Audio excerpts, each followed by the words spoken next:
I am an atheist. I was a true Muslim, but then I believe that a chain of coincidences created man. I was not a so-called Muslim like today's Muslims. I was praying, I read the Quran, I learned to read the Quran in Arabic. I definitely don't have a tight perspective. I'm not narrow-minded. If someone gives me rational explanations and satisfying answers to my questions, I can return to religious belief again. What are you doing? Are you studying at Me Too? Yes, I'm studying psychology at METU. Our topic today is beliefs. Can you tell me a little about yours? Well, I am an atheist, but till 2 to 3 years ago, I was a Muslim. I was not a so-called Muslim like today's Muslims. I was praying, I read the Quran, I learned to read the Quran in Arabic, I read the translation of the Quran, I was fasting, so I was a Muslim. A true Muslim. But after doing research, I realized some things that didn't sit well with me and started not to believe. I also came across your videos with atheists. They said they didn't believe but couldn't defend their opinion. I don't know. Maybe young people look at atheism differently, and most become atheists without any research or knowledge, so they can't defend their beliefs. They seemed wrong about being atheists because they weren't able to say what was necessary. It's like they became atheists to look cool or something. You're saying we talk to uninformed atheists? Yes, I think they were uninformed. So can you say you're knowledgeable? I did my own research. I tried to answer the questions that bugged me, and I definitely don't have a tight perspective. I'm not narrow-minded. If I presented my questions to someone and he gave explanations that make sense, why wouldn't I believe again? As far as I understand, you want to have proof and proceed rationally. Well, can you give me one piece of evidence for the non-existence of God, or a sign of non-existence? I can't definitely say that there is no creator. Actually, I'm a bit agnostic towards God, but I definitely think that religions don't exist. Then let's look at the creator first. When knowledge is available, obscurity is removed. For example, if I were to ask, how many students are in this university, you'd say, I don't know. If we find an evidence, a feature or a document is given to us on paper, there will be no unknown aspect, right? Yes. If I were to give you the proof for the existence of the creator, offer you rational, logical, and clear evidence, could we close this topic of the unknown? I can't do that right away. I need to research first, but... I will give you evidence. Okay, I'm listening. If the evidence makes sense, you can decide right now. Yes, tell me. Let's say we're in front of the Salimia Mosque. I'll give you one material and one concrete example. We're in front of the Salimia Mosque and we're trying to find out a logical answer to how it was built. We have 4 basic options before us. Firstly, we can either say that it is a group of people who are deaf, blind, and unintelligent next to this mosque, and that they built this mosque by mutual agreement. Or secondly, the bricks of the mosque agreed among themselves and said, what are we waiting for? Let's build a mosque. I'd say that the bricks built this mosque by themselves. Or the third option, I see the architectural project manual inside the mosque describing the construction stages, and I say that this manual built the mosque. Or the fourth option, there's an architect like Mimar Sinan. I say that an architect, a genius like Mimar Sinan, built this mosque with his knowledge, will, and might. Which of these options would you choose? I'd definitely choose Mimar Sinan. Okay, but every human being is structured, more complex, and orderly compared to a mosque. Am I right? Humans, yes. When I look at human beings rationally and logically, I need to ask the same question. I look at human beings, and a human has roughly 100 trillion cells. And inside each cell, there are 800 organelles named mitochondria, and there are 10,000 particles named ribosomes. Each cell progresses systematically with an incredible structure.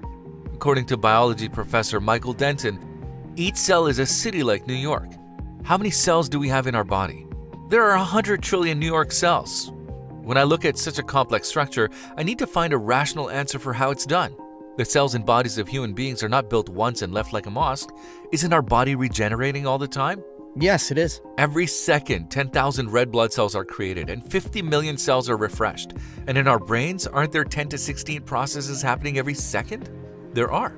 I've looked at this complex structure and I'm going to ask the same rational question. I still have 4 options to find out how a human being is built daily. 1, I will say that these deaf, blind, and unintelligent nature events made human beings in mutual agreement. But this is illogical. Why? Because how will blind, deaf, and unintelligent events come to an agreement and choose to continuously make human beings? Earlier, we said that if a mosque can't be built like this, neither can humans, right? The things you mentioned can't. The second option, the atoms that form and create the human body in between themselves. They must have said, what are we waiting for? Let's create this human being. and they continued to do it all the time. The mind would not accept this either. Why? As we said, bricks could not get together to form a mosque. Then I'll say that lifeless atoms cannot agree between themselves to form this human being. We initially accept this anyway. Or the third option, we said that the project manual of the mosque could not create the mosque because it is a book.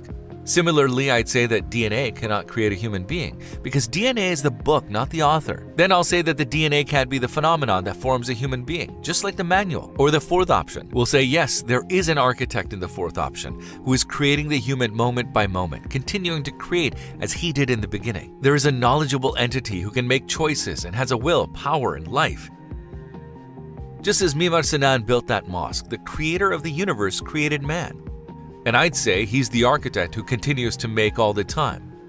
Then I will ask you this again. As we accept the architect, similarly, shouldn't we accept that the creator of the universe created humans? He who created not only but millions and trillions of people from the beginning of the world. Shouldn't we accept an architect of the constant creation, programming, and refreshing of humans?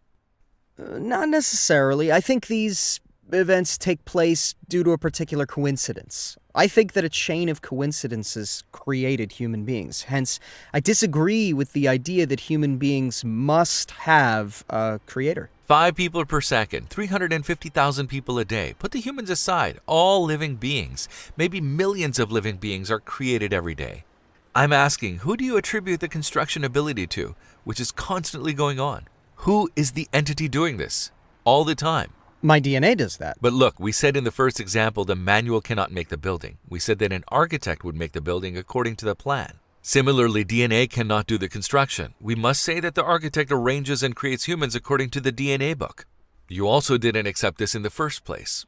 Yes, DNA does not do this. The DNA does not create the human. There is DNA in each of our cells in our core. For instance, the DNA of the heart muscle cell tells it to beat in a certain way, and it does. What is the evidence for this? What is the evidence that it gives instructions? Because DNA is the book. There is no power to command within itself. DNA is just a system loaded with information. You may have learnt this in biology classes. But after all, our cell takes it and uses it. No, not using. Who makes it use? There's a formation process. But who is doing this? I'm asking you about the one with this characteristic. You say it's not DNA, then who?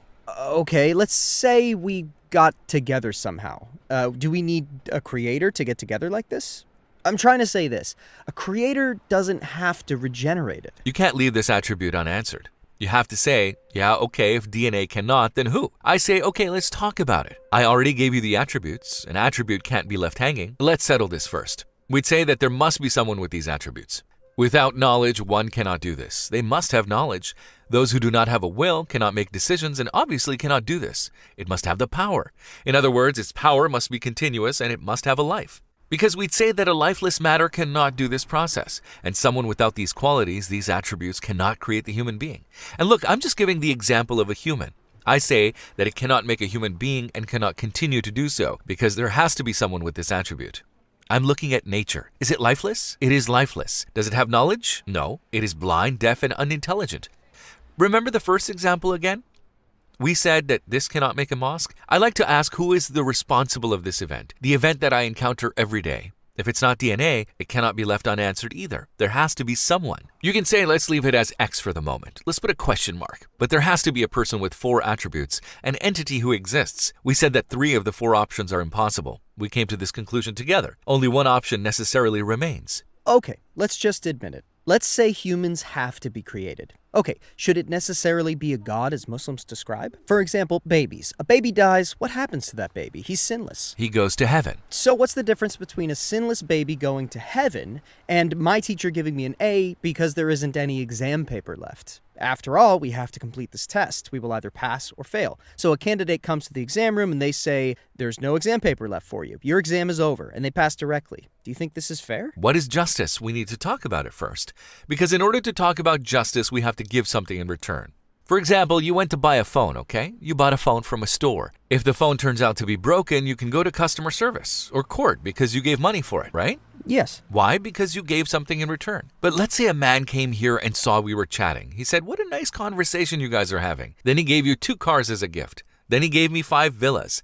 Can you say, hey brother, what's the matter? How come you gave me 2 cars but gave him 5 villas? This isn't fair. I will go to court and complain. What would the judge say to you? Like this, humans too cannot object at some point because humans did not give anything in return. But he was bound to be blessed on earth with the blessings he received as a gift and eventually go to heaven. Then we'll say that since I did not give anything in return, the notion of justice is not applicable here. If you ask, then why is he going to heaven? I'm at risk. I ask you, brother, take off your coat and wear it inside out.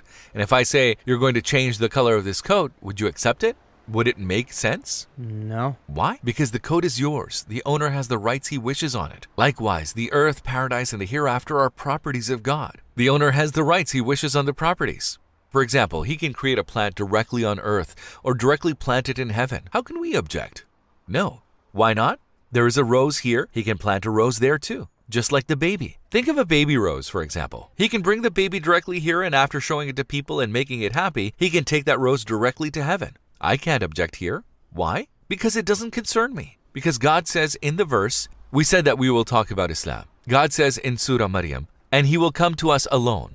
Alone. So individually. In other words, everyone will be questioned individually. For example, whatever the trait you're given, God will ask you about it. He will ask me about what he gave me. Likewise, our actions make us responsible for the traits given to us individually. And so is the baby. Whether the baby comes here or not, or goes directly to heaven, it doesn't affect my justice. And we say that God created humans individually. Whatever he has given individually, he wants it back fairly. It means that we should evaluate it among these notions and think about the notion of justice in this way. Let's say something in Islam does not seem rational to us. The fact that something is not rational for us cannot be proof that it's wrong.